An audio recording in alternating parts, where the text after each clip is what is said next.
De l'automobile ouvre ses portes ce week-end, un événement à vivre sur Autoroute Info.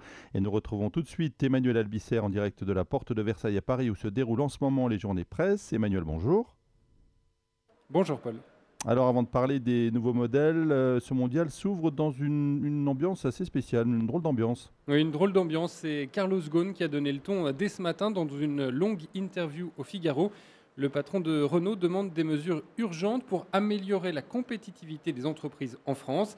Le chantage à l'emploi est à peine voilé, je cite, vous ne pouvez pas vous engager à préserver à tout prix des emplois si cela met en péril l'entreprise. Ce matin, en conférence de presse, Carlos Ghosn n'a pas voulu réitérer ni expliciter ses demandes au gouvernement, mais il prédit une conjoncture plutôt alarmante encore pour la fin de l'année et pour 2013. Les constructeurs automobiles ont tous envie de croissance, évidemment. Malheureusement, les chiffres sont têtus.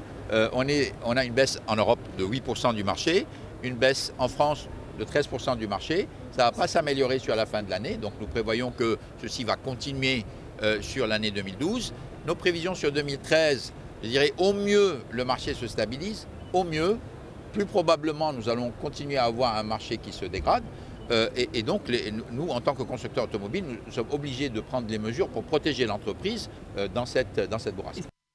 Même son de cloche finalement chez PSA, Peugeot Citroën, avec Philippe Varin au micro de Florent Collange, le président du directoire de PSA, a justifié les suppressions de postes récemment annoncées. Il y a des situations comme celle où nous nous trouvons, quand nous perdons un quart de notre marché, où nous ne pouvons pas laisser des usines tourner à mi-capacité. Je pense que notre devoir, c'est de prendre des décisions douloureuses, parce que si nous ne les prenons pas, nous mettons en danger l'ensemble de l'entreprise, et deux, de le faire en prenant des engagements que nous avons pris. Il n'y aura pas de licenciement sec. Nous allons revitaliser Aulnay, mais aussi Rennes, où on est obligé de réduire nos effectifs.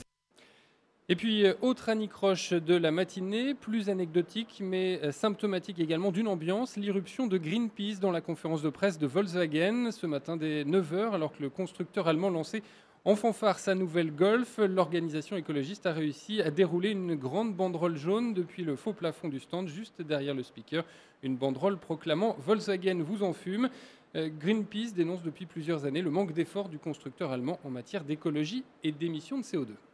Oui, et d'ailleurs, on peut voir la photo actuellement sur les réseaux sociaux. Alors rassurez-moi tout de même, Emmanuel, on va bien parler voitures durant ce mondial, les belles voitures, j'espère. Oui, bien sûr, ce sera aussi la fête, bien sûr, de l'automobile pendant les 15 jours qui viennent, à travers les 7 pavillons ouverts ici. Et puis, ce sont des poids lourds du marché qui ont été dévoilés ce matin. La nouvelle Clio 4, notamment chez Renault, qui devrait dominer le marché français dans les prochaines années.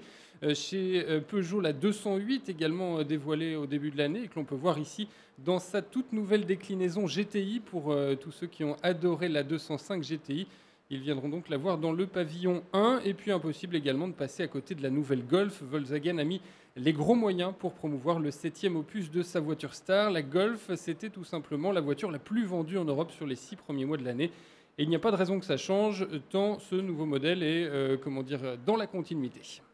Merci Emmanuel Albisser, vous intervenez en direct de la porte de Versailles à Paris. On vous laisse repartir dans les allées, les immenses allées du mondial jusqu'au 14 octobre. Le mondial de l'auto, c'est bien sûr sur Autoroute Info avec pas moins de 7 rendez-vous chaque jour de 10 h à 17 h, des directs, des invités, des interviews, des reportages à retrouver aussi sur notre site internet autorouteinfo.fr et vous l'avez compris également sur les réseaux sociaux. Et puis l'information trafic, eh bien c'est à suivre dans moins de 10 minutes.